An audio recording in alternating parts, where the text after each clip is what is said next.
Welcome to The Edge.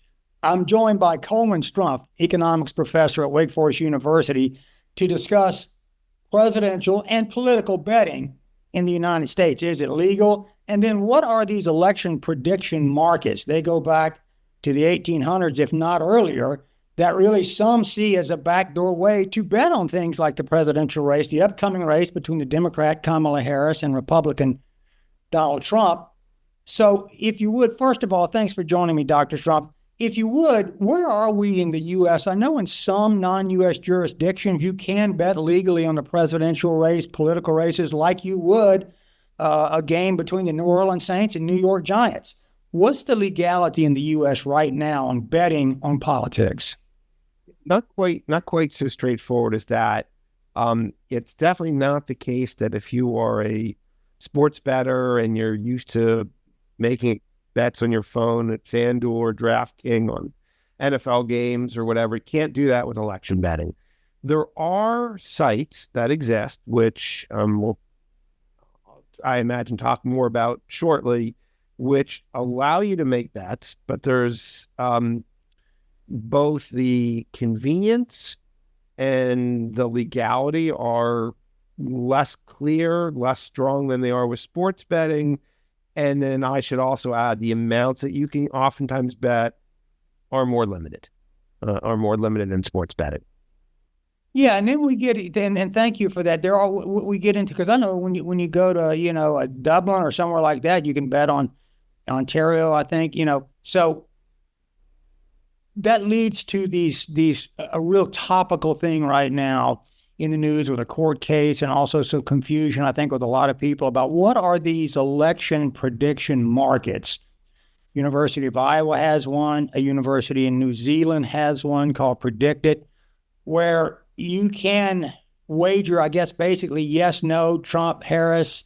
Some would say that actually is allowing you to bet on the elections, but it's confusing to a lot of people on how that works. I guess the universities say this helps us gather some data and some information. It's more effective than polling because political pollsters won't get an answer necessarily. This is people actually weighing in on what they think. What are these prediction markets? Are they legal? Is it in fact betting on an election?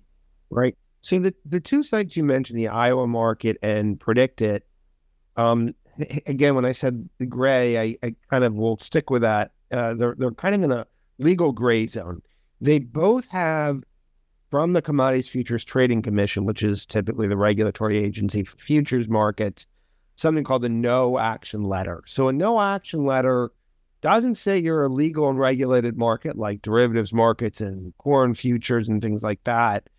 But they also effectively are saying they won't prosecute a trader or somebody who runs the site. Now, as he said, part of the deal for that was it's supposed to be much more limited. So the stakes are very limited. So the Iowa market, which I actually don't think we need to talk a lot about because there's almost nobody there at this point, has a limit of about $500 per person. But even that, that's not really the relevant thing. There's no one to trade with there.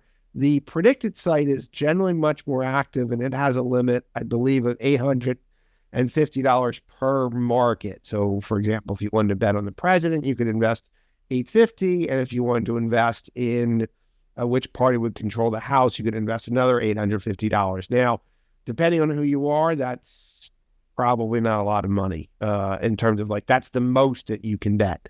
The other thing to point out is that Predicted, which has much more active markets, is currently engaged in a court case with the CFTC because the CFTC has been trying to pull their no action letter. So they're in a bit of a whatever further, makes this a little more complicated. Yeah, so if you go to Predicted, and as you say, the Iowa market is less active, you can go on to Kamala Harris versus Donald Trump.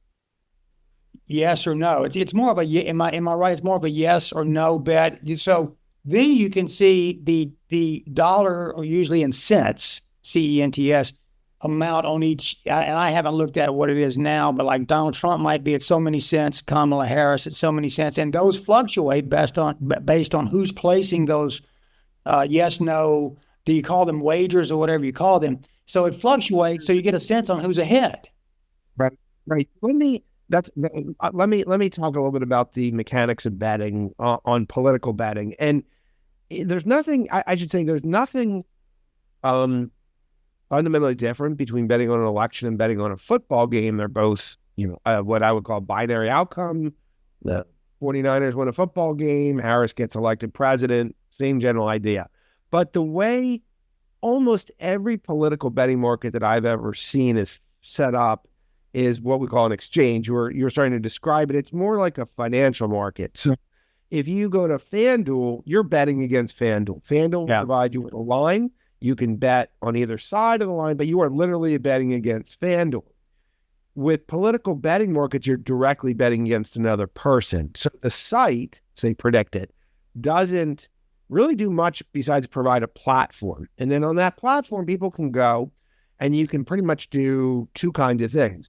You can say, I would like to make a bet with someone in the future, but I don't really like the prices that are there now. So I'll put in an order in what's called an order book.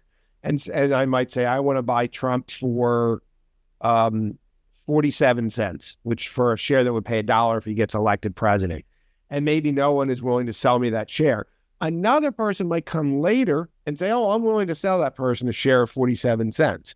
Then the shares are transacted. That's like a transaction, and the price would be recorded as 47 cents. Now, the nice thing from the perspective of somebody who's observing these sites is if you're not trading, they're very easy to follow in terms of what they're telling us. So if that exact example I was saying happened, that would literally mean the last traded price, people thought about roughly on average that Trump had a 47% chance of winning. It's really like, if it pays $1, you just take the number, multiply, 47 cents, convert into dollars, you're done, or percentages.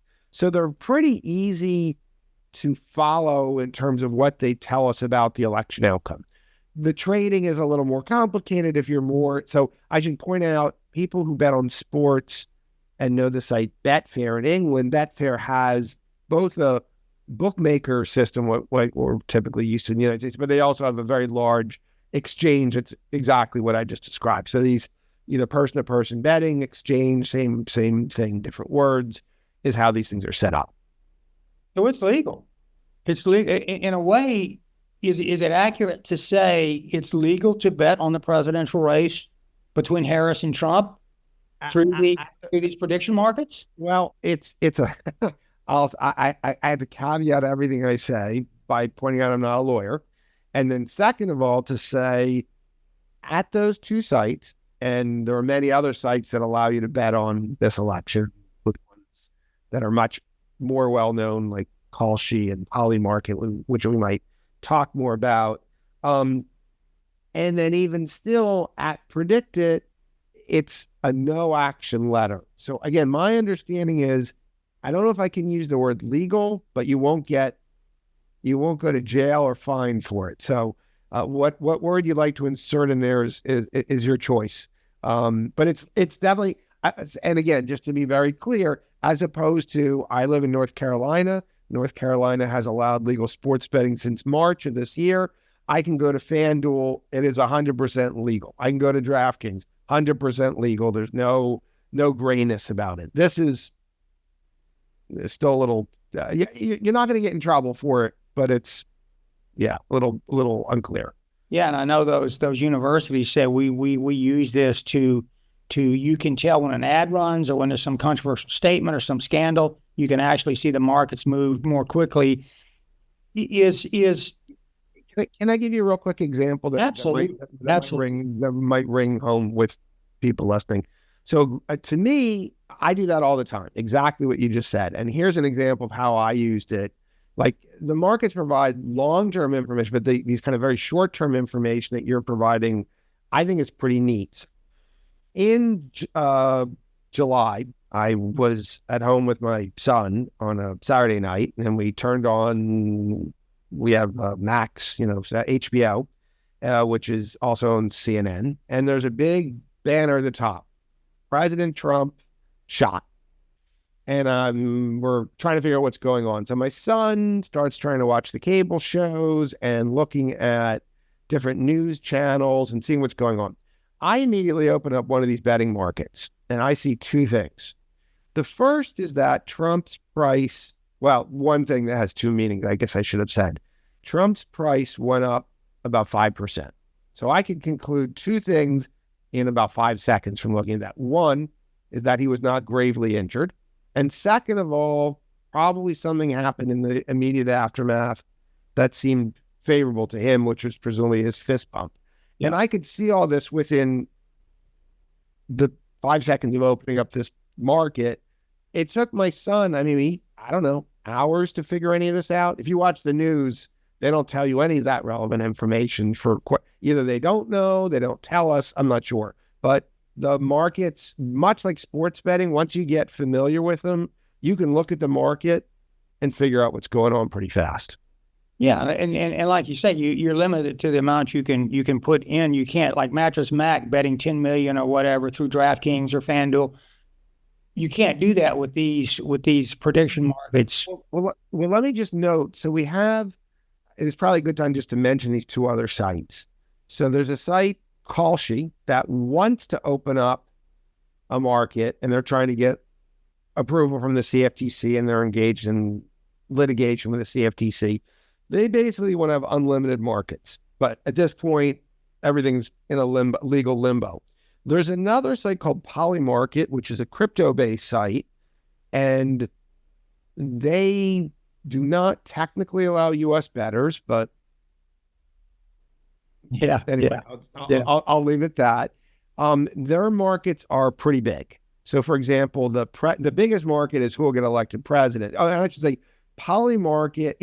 If Predicted has probably only a dozen markets now because of the litigation, Polymarket has hundreds of markets. They have markets on, what will happen to Eric Adams, the mayor of New York? Will he, like 5 different markets? Will he last this year? Will the governor remove him, et cetera? But at any rate, the biggest market is who will get elected president, and that's handled about $1 billion in bets. Wow. Which is, depends on how you want to look at it. The way I'd like to, I think that would probably make the most sense for this context is, the presidential election is the same as the Super Bowl. $1 billion on the Super Bowl is not that much, but it's still $1 billion. So you can probably put tens of thousands of dollars into that market, would be my guess, and be able to, but not, if I came in with $10 million, I don't think it could handle that. Yeah, and you mentioned Kalshi, and again, thank you for walking us through all this. You mentioned Kalshi, that current fight they're having with the Commodity Futures Trading Commission. They're saying, listen, people are going over offshore, people are betting in unregulated markets, so you can't really control. The CFTC is saying the problem with political betting is you could undermine the integrity of, and I know you've written about going back decades and decades about how this has raised questions about the integrity of elections. You can manipulate elections to try to move the your bet even potentially. So the commission is saying we don't want to infringe on the. There's already a lack of integrity amongst a lot of voters on whether they're honest. So we don't want betting to sort of undermine that. Meanwhile, I think they said you can't, and I may have this in paraphrasing, just because CVS and Walgreens can't sell cocaine doesn't mean we need to legalize cocaine sales. A weird parallel, but a broader look at what they're trying to say about the integrity of elections. Do we get down the road where that's probably not going to ever be legal here, betting on U.S. presidential elections, or even governor of North Carolina or anything else, because of the possibility that it could undercut the integrity? Let me the last question I'll try to build up to. I won't. That's the hardest question. Like, what will happen? And I usually defer to markets to have them tell me what will happen. But let me step back and try to point out or address a couple items you brought up. So the first point is that the CFTC has argued that They do not want to legalize. They're very much opposed to legalizing these markets because they argue if we do so, people will manipulate the market and that they will manipulate the elections to win bets. So let me just mention 2 points about that. The first is that I looked at this kind of issue using all these old markets that existed in the United States for hundreds of years. I've looked at this in the context of modern markets. I've done pretty much things that would look like what a manipulator would do in one of these markets to see if I could move these markets. The short answer is it's very, very hard to do this. And intuitively, it makes sense to me, at least as an economist, in the following sense. If somebody came in to a football game and the line like moved to some crazy amount, well, that's a golden opportunity for anybody who has got half a brain on their shoulders to come in and bet against that. Like if there's a game that should be a toss-up and one of the team becomes a 2-touchdown favorite, well, you bet against that team because that's crazy. That's exactly what a manipulation would pretty much mean in this case. And when people do those offsetting bets, the manipulation essentially disappears. The other, I guess I said 2 points. I want to actually make 3 points.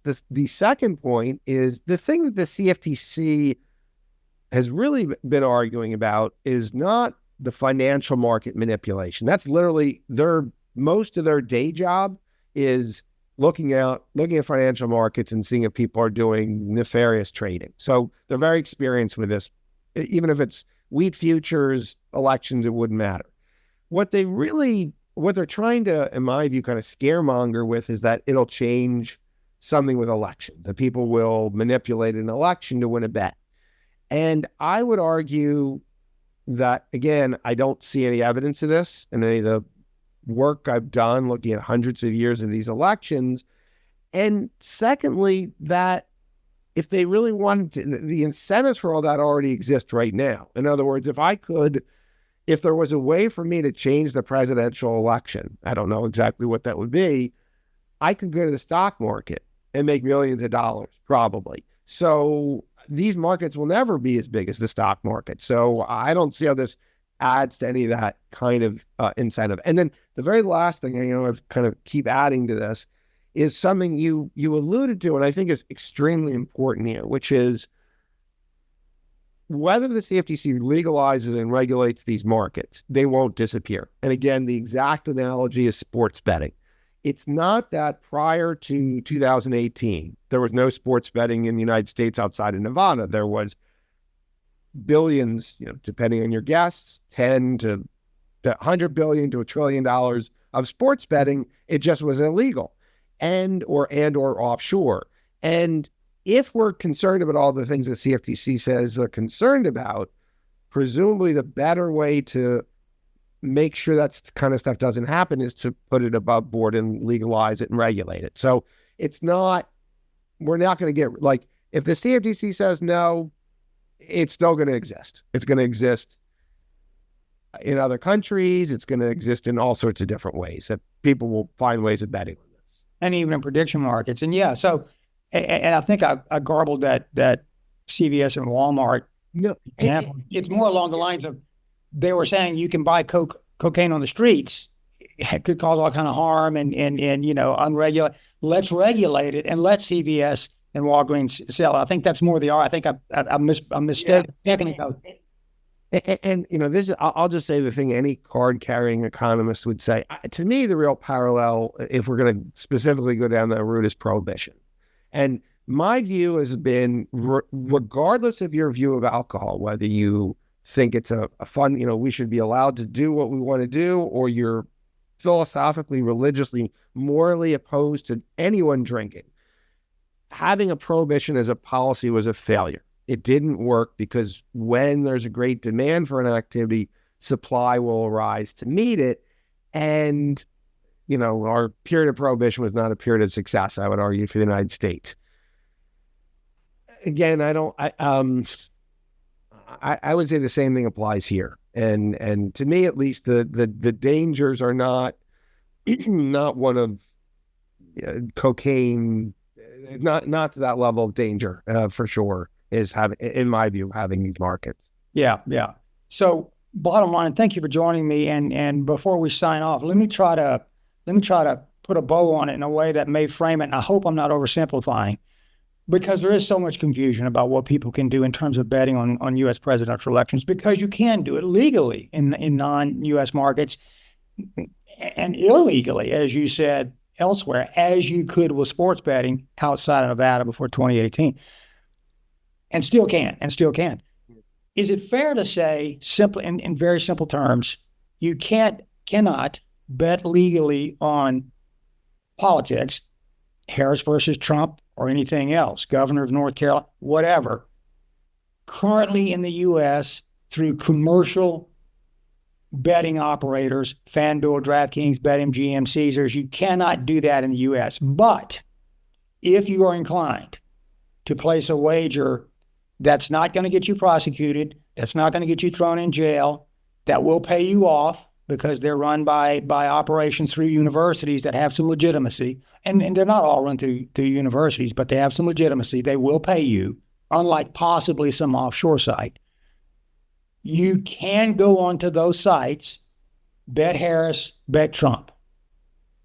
Yes. Is that oversimplifying? No, that is a perfect rendition. The only other, irrelevant aspect that I would add is the amount that you can bet is going to be limited. So, maybe a couple $100, and that's pretty much what you can do. But outside of that, exactly everything you said is correct. And I should have stressed again one of the points you made, which is, I imagine, particularly relevant for this listening audience, which is this won't be a case where you're betting offshore and you win, but then you don't really win because you never get your money. That's for these legal operations, or operations that predict it, that have these no action letters. You're going to get paid.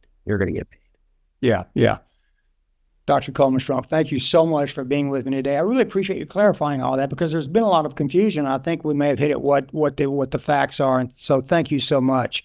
And I want to thank everybody for joining us today. I'm Larry Henry at Gambling.com. Thank you for joining us on The Edge.